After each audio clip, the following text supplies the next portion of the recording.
사도신경으로 우리의 신앙을 고백하겠습니다. 나는 전능하신 아버지 하나님 천지의 창조주를 믿습니다. 나는 그의 유일하신 아들 우리 주 예수 그리스도를 믿습니다.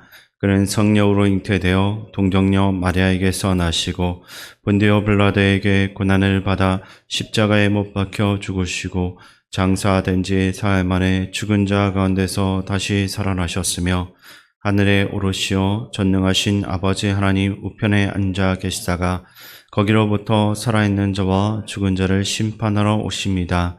나는 성령을 믿으며 거룩한 공교회와 성도의 교제와 죄를 용서받는 것과 몸의 부활과 영생을 믿습니다. 아멘. 하나님께서 오늘 우리에게 주시는 말씀은 사무엘하 21장입니다. 구약 성경 490쪽입니다. 사무엘하 21장을 교독하겠습니다. 다윗의 시대에 해를 거듭하여 3년 기근이 있으므로 다윗이 여호와 앞에 간구하매 여호와께서 이르시되 이는 사울과 피를 흘린 그의 집으로 말미암음이니 그가 기브온 사람을 죽였음이니라 하시니라. 기브온 사람은 이스라엘 족속이 아니요 그들은 아모리 사람 중에서 남은 자라. 이스라엘 족속들이 전에 그들에게 맹세하였거늘 사울이 이스라엘과 유다 족속을 위하여 열심히 있으므로 그들을 죽이고자 하였더라. 이에 왕이 기브온 사람을 불러 그들에게 물으니라. 다윗이 그들에게 묻되 내가 너희를 위하여 어떻게 하랴? 내가 어떻게 속죄하여야 너희가 여호와의 기업을 위하여 복을 빌겠느냐 하니 기브온 사람이 그에게 대답하되 사울과 그의 집과 우리 사이의 문제는 은금에 있지 아니하오며 이스라엘 가운데에서 사람을 죽이는 문제도 우리에게 있지 아니하니이다 아니라 왕이 이르되 너희가 말하는 대로 시행하리라. 그들이 왕께 아뢰되 우리를 학살하였고 또 우리를 멸하여 이스라엘 영토 내에 머물지 못하게 하려고 모해한 사람의 자손 7사람을 우리에게 내주소서. 여호와께서 택하신 사울의 고을 기브아에서 우리가 그들을 여호와 앞에서 목며 달겠나이다 하니 왕이 이르되 내가 내주리라 하니라. 그러나 다윗과 사울의 아들 요나단 사이에 서로 여호와를 두고 맹세한 것이 있으므로 왕이 사울의 손자 요나단의 아들 무미보셋은 아끼고 왕이 이에 아야의 딸 리스바에게서 난 자 곧 사울의 두 아들 알모니와 무미보셋과 사울의 딸 메랍에게서 난 자 곧 무올랏 사람 바르실레의 아들 아드리엘의 5 아들을 붙잡아 그들을 기브온 사람의 손에 넘기니 기브온 사람이 그들을 산 위에서 여호와 앞에 목며 달매 그들 7사람이 동시에 죽으니 죽은 때는 곡식 베는 첫날 곧 보리를 베기 시작하는 때더라. 아야의 딸 리스바가 굵은 배를 가져다가 자기를 위하여 바위 위에 펴고 곡식 베기 시작할 때부터 하늘에서 비가 시체에 쏟아지기까지 그 시체 낮에는 공중의 새가 앉지 못하게 하고 밤에는 들짐승이 범하지 못하게 한지라. 이에 아야의 딸 사울의 첩 리스바가 행한 일이 다윗에게 알려지매 다윗이 가서 사울의 뼈와 그의 아들 요나단의 뼈를 길앗 야베스 사람에게서 가져가니 이는 전에 블레셋 사람들이 사울을 길보아에서 죽여 블레셋 사람들이 벳산 거리에 매단 것을 그들이 가만히 가져온 것이라. 다윗이 그곳에서 사울의 뼈와 그의 아들 요나단의 뼈를 가지고 올라오매 사람들이 그 달려 죽은 자들의 뼈를 거두어다가 사울과 그의 아들 요나단의 뼈와 함께 베냐민 땅 셀라에서 그의 아버지 기스의 묘에 장사하되 모두 왕의 명령을 따라 행하니라. 그 후에야 하나님이 그 땅을 위한 기도를 들으시니라. 블레셋 사람이 다시 이스라엘을 치거늘 다윗이 그의 부하들과 함께 내려가서 블레셋 사람과 싸우더니 다윗이 피곤하매 거인족의 아들 중에 무게가 300세겔 되는 노창을 들고 세 칼을 찬 이스비브노비 다윗을 죽이려 하므로 스루야의 아들 아비새가 다윗을 도와 그 블레셋 사람을 쳐 죽이니 그때 다윗의 추종자들이 그에게 맹세하여 이르되 왕은 다시 우리와 함께 전장에 나가지 마옵소서. 이스라엘의 등불이 꺼지지 말게 하옵소서 하니라. 그 후에 다시 블레셋 사람과 곱에서 전쟁할 때 후사 사람 시프게는 그인족의 아들 중에 삽을 쳐 죽였고, 또다시 블레셋 사람과 곱에서 전쟁할 때 베들레헴 사람 야레 오르김의 아들 엘 하나는 가드 골리앗의 아우 라우미를 죽였는데 그 자의 창자로는 배틀채 같았더라. 또 가더에서 전쟁할 때 그곳에 키가 큰 자 하나는 손가락과 발가락이 각기 6개씩 모두 24개가 있는데 그도 거인족의 소생이라. 그가 이스라엘 사람을 능력함으로 다윗의 형 삼마의 아들 요나단이 그를 죽이니라. 이 네 사람 가드의 거인족의 소생이 다윗의 손과 그의 부하들의 손에 다 넘어졌더라. 아멘. 사무엘하 21장은 두 부분으로 나뉘어지고 있습니다. 1절부터 14절까지는 기근의 원인과 그것에 대한 다윗의 행동 등이 기록되어져 있고 15절부터 22절까지는 다윗의 용사들에 대한 기록이 나오고 있습니다.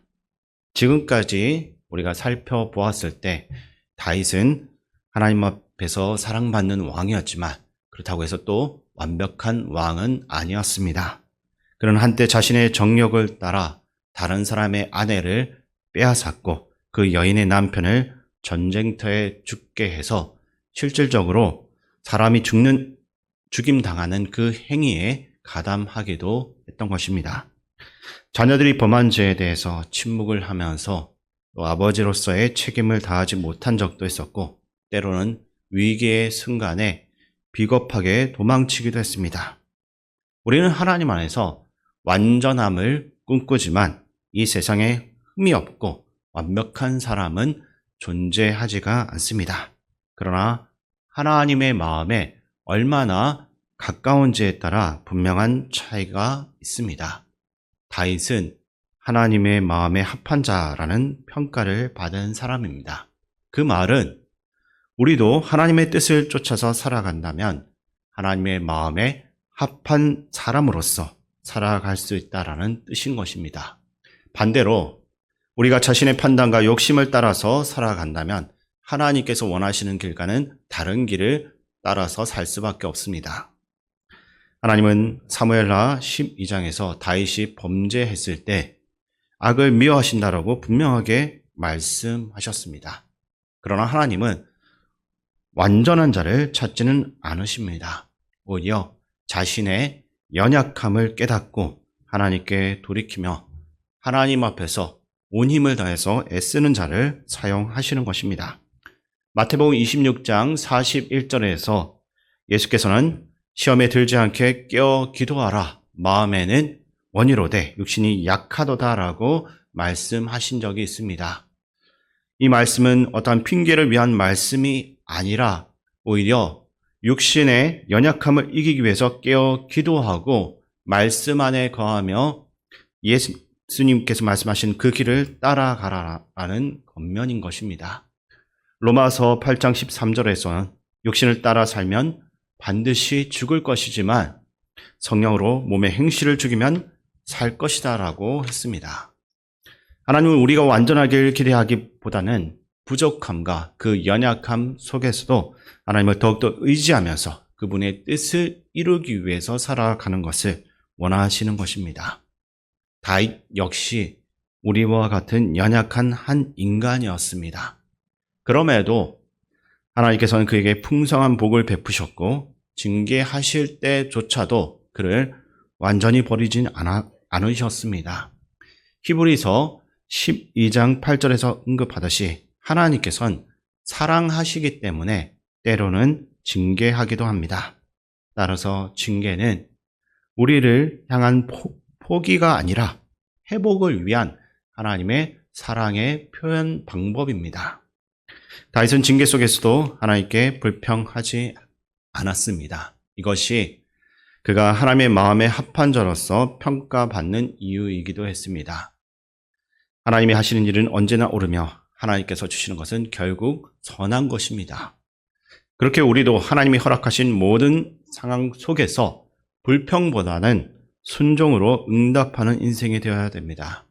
개인의 징계는 끝났지만 이제 사무엘하 21장에선 국가적인 징계가 임하고 있는 장면을 보게 됩니다. 1절과 2절 말씀을 제가 다시 한 번 더 읽어드리겠습니다.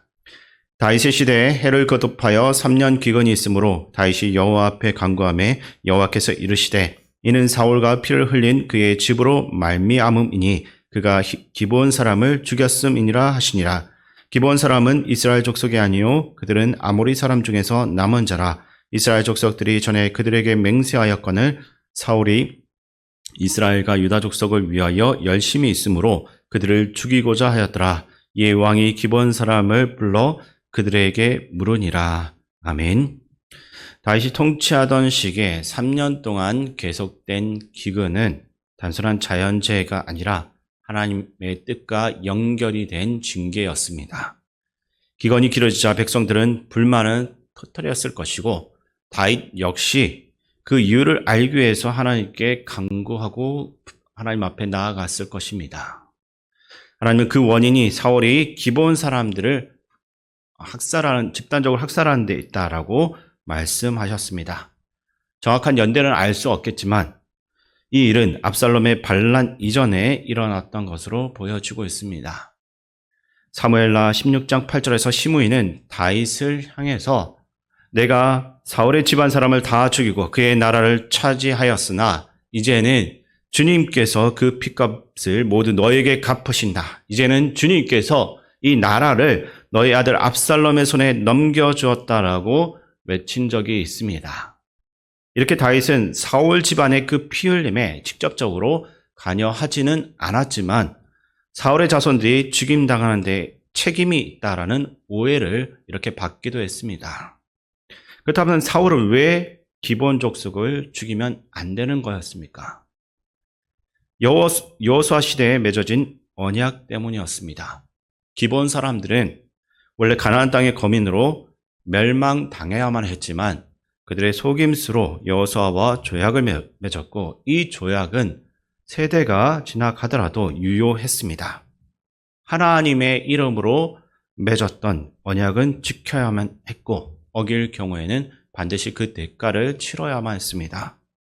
그러나 사울은 이것을 쉽게 어기고 기브온 사람들을 죽인 것입니다. 본문 2절은 사울이 유다 족속에 대한 열심 때문에 그렇게 했다라고 기록을 했는데 5절에선 기브온 사람들이 우리를 학살하고 멸하여 이스라엘에 머물지 못하게 하려 한다라고 말했습니다. 개인의 열심은 참 중요하지만 그 열심이 어디를 향하고 있는지가 더 중요한 것입니다. 그러니까 하나님의 뜻을 따라가는 열심이 되어야 하지 내 뜻과 내 욕심을 이루기 위한 열심은 위험한 것입니다. 많은 이들은 이렇게 생각합니다. 사울의 잘못인데 왜 다윗이 이것에 대해서 책임을 져야 하는가? 세상의 기준으로 보면 좀 말이 안 되는 일이기도 합니다. 그러나 이것은 단순한 인간적인 책임이 아니라 하나님과의 언약과 그 약속과 관련된 문제였습니다. 비록 사울은 죽었지만 언약을 어긴 책임은 이스라엘 전체가 감당해야만 했고 다윗은 그 책임을 결코 피하지 않았습니다. 본문 3절부터 6절까지는 다윗이 이것에 대해서 어떻게 행동했는지 잘 기록되어져 있습니다. 그는 기브온 사람들에게 어떻게 하면 좋을지 묻습니다. 그들이 대답하기를 은금의 문제가 아니라 정의의 문제이며 사울의 자손 중 7명을 우리에게 내어줄 것을 요청합니다. 다윗은 이것을 수용했고 그들은 사울의 고향 기브아에서 죽임당합니다. 민수기 35장 33절에 보면 너희는 너희가 거주한 땅을 더럽히지 말라. 피는 땅을 더럽힌다니 피 흘림을 받은 땅은 그 피를 흘리게 한 자의 피가 아니면 속함을 받을 수 없느니라라고 나와 있습니다. 즉 피는 반드시 피로 갚아야만 하는데 이것은 하나님께서 정하신 공의의 원칙인 것입니다. 사울이 기브온 사람들을 죽인 것은 이 원칙을 어겨낸 중대한 죄였고 하나님과 맺은 조약을 깨뜨린 행위였던 것입니다. 다윗은 이러한 상황 가운데서 사울의 자손 중 요나단의 아들 무미보셋은 죽음에서 제외시켰습니다. 왜냐하면 요나단과의 그 언약을 기억하고 있었기 때문입니다. 사울은 이전 세대가 하나님과 맺었던 언약을 분명히 알았을 것입니다. 그럼에도 불구하고 그는 그 언약을 무시했고 결국 하나님을 함부로 여기게 된 것입니다. 그러나 다윗은 그와 반대로 언약을 기억하고 신실하게 지켜냈습니다. 하나님 앞에서는 그 태도가 곧 사람 앞에서의 태도로 이어지게 됩니다. 우리 역시 마찬가지입니다. 우리도 피로써 갚아야 할 죄인이었습니다. 피를 흘리지 않고는 용서받을 수 없는 존재였던 것입니다. 그러나 하나님께서는 예수 그리스도의 그 피로써 우리를 속량하시고 자녀로 삼아 주셨습니다. 더 이상 죄를 묻지 않으시고 죽음이 아닌 생명으로 인도하신 것입니다. 그렇게 우리는 그 은혜에 합당하게 살아내야 됩니다. 하나님의 말씀을 기억하고 그 말씀대로 살아가는 삶, 하나님을 무시하지 않고 두려움과 감사함으로 사는 삶을 살아야 됩니다. 옳고 그름은 인간의 감정이나 판단이 아닌 오직 하나님의 말씀을 기준으로서 분별해야 됩니다. 내 안에 하나님을 무시하고 말씀을 외면하는 어떠한 모습이 있는지를 돌아보고 날마다 말씀과 기도 가운데 점검하며 나아가시기 바랍니다. 기브온 사람들은 결국 사울의 자손들을 처형했고 이 사실을 알게 된 다윗은 사울의 첩 리스바가 그 시신 곁을 지키고 있다라는 소식을 듣습니다. 이에 다윗은 그 시신들을 수습해 장례를 치를 수 있도록 허락해 주었습니다. 그리고 나서야 비가 내리기 시작했습니다. 이 모든 일들은 하나님의 주권 아래에 있었습니다. 아버지의 죄 때문에 자손들이 고통을 당하고 심지어는 그 목숨까지 잃어버리는 일들이 벌어진 것입니다. 마찬가지로 우리도 하나님 말씀을 철저히 지키면 지킬수록 우리의 후손들도 그 다음 세대도 하나님의 은혜 아래 거할 수가 있습니다. 반대로 우리가 말씀을 무시하고 살면 그 죄로 인해서 자녀들까지 함께 고통을 겪게 되는 것입니다. 그러므로 지금 우리의 삶 가운데서 하나님 말씀에 더욱더 철저히 순종하는 모습이 보여져야 됩니다. 이어지는 본문에서는 다윗의 용사들이 소개되면서 22장에 보면 다윗의 찬양시가 등장하고 있습니다.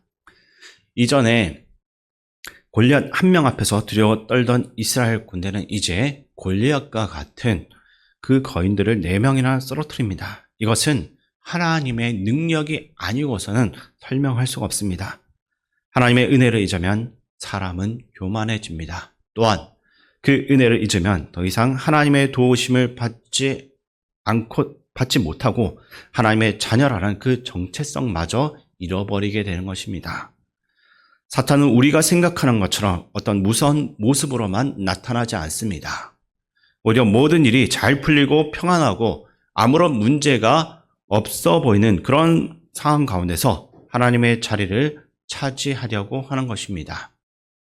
그런 사탄이 우리에게 하나님 없이도 너는 충분히 잘 살 수 있다라고 우리에게 속삭일 때가 많습니다. 그리고 그 순간 우리가 하나님을 멀리하게 되는 것입니다. 그래서 우리가 가장 평안하다라고 느끼는 그때가 어쩌면 가장 위험한 순간이기도 합니다. 바로 그럴 때 우리는 더욱더 하나님을 찾고 하나님 앞에서 겸손해져야 됩니다. 어렵고 힘들 때 하나님을 찾는 것은 당연하지만 모든 일들이 다 잘 되고 아무 문제가 없을 때도 하나님을 더욱더 간절히 찾는 사람은 그렇게 많지는 않습니다. 그러한 때일수록 더 겸손한 마음으로 하나님만을 바라보고 그분의 보호하심 가운데서 살아가야 합니다. 하나님이 우리의 진짜 승리라는 것을 잊지 마시고 오늘도 우리에게 주어진 그 삶 가운데서 더 잘 될수록 평안할수록 더 많이 하나님을 찾고 감사하면서 오늘 하루를 살아내는 저와 여러분 되기를 주님의 이름으로 축원드립니다. 하나님 아버지, 다윗처럼 완전하지 못한 저희지만 하나님 마음에 합한 자로서 살아갈 수 있도록 이끌어 주심을 감사드립니다. 하나님 말씀을 무시하고 우리 뜻대로 살았던 죄가 있다면 이 시간 용서하여 주시옵소서. 저희와 저희 자녀들이 오직 하나님의 말씀 앞에 순종하며 그 언약을 신실하게 지키는 인생들이 되게 도와주시옵소서. 모든 일이 잘 될 때에도 교만하지 않고 하나님만이 저희의 참된 승리임을 기억하게 하옵소서. 오늘도 주님의 보호하심 안에서 감사하며 살아가게 하여 주시옵소서. 예수님의 이름으로 기도드립니다. 아멘. 주기도문으로 예배를 마치겠습니다. 하늘에 계신 우리 아버지, 아버지의 이름을 거룩하게 하시며 아버지의 나라가 오게 하시며 아버지의 뜻이 하늘에서와 같이 땅에서도 이루어지게 하소서.